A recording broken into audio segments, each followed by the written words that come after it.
क्यों एक दिन सभी राजाओं ने मिलकर अपने ही मित्र राजा को ऐसे युद्ध में छल से भेज दिया जहां से आना नामुमकिन था, और फिर क्यों उसकी प्रेमिका को बंदी बना के अपने अपराध को राजधर्म बता दिया, और कैसे उस रानी ने उस सिंहासन की रक्षा की।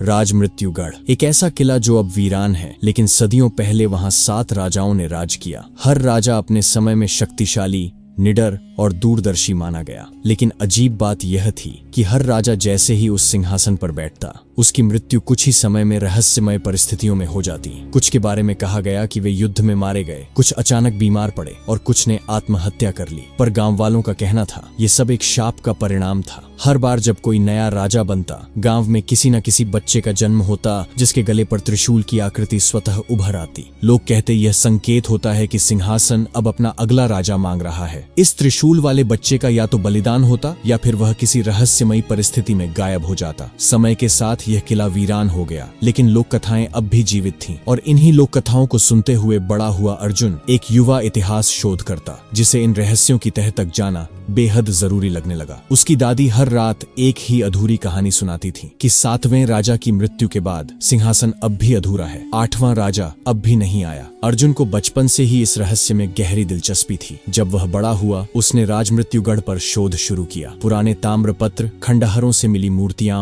और लोकगीतों से उसे एक बात साफ हुई। हर राजा की मृत्यु से पहले उसके सपनों में एक जैसी आवाज आती थी, क्या तुम सच्चे राजा हो? अर्जुन अब उस वीरान किले की ओर निकल पड़ा, जहां उसे न तो कोई स्वागत करने वाला था, न ही कोई रोकने वाला, लेकिन कुछ तो था जो उसे अंदर बुला रहा था। किले में प्रवेश करते ही उसे एक अजीब सी ठंडक महसूस हुई। हवा ठहर गई थी और हर पत्थर मानो उसे घूर रहा था। सिंहासन कक्ष के द्वार पर कुछ खुदा हुआ था। जिसने 7 प्रश्नों का उत्तर दिया वही होगा असली उत्तराधिकारी, अन्यथा मृत्यु या पत्थर बन जाना निश्चित है। अर्जुन ने उस पल खुद से एक वादा किया, वह केवल एक शोधकर्ता बनकर नहीं, एक उत्तरदाता बनकर आया है। जैसे ही उसने पहला कदम सिंहासन कक्ष की ओर बढ़ाया, एक गूंजती हुई आवाज उसके कानों में पड़ी। पहला प्रश्न, राजा बनता है खून से या गुण से? अर्जुन कुछ क्षण सोचता रहा। वह जानता था कि यह प्रश्न केवल शब्द नहीं, एक मानसिक परीक्षा है। राजा गुण से बनता है, उसने उत्तर दिया। हवा में कुछ हलचल हुई। सिंहासन कक्ष का एक और दरवाजा खुलता है, लेकिन उसके सामने अब केवल सवाल नहीं, एक अतीत खड़ा होने वाला था।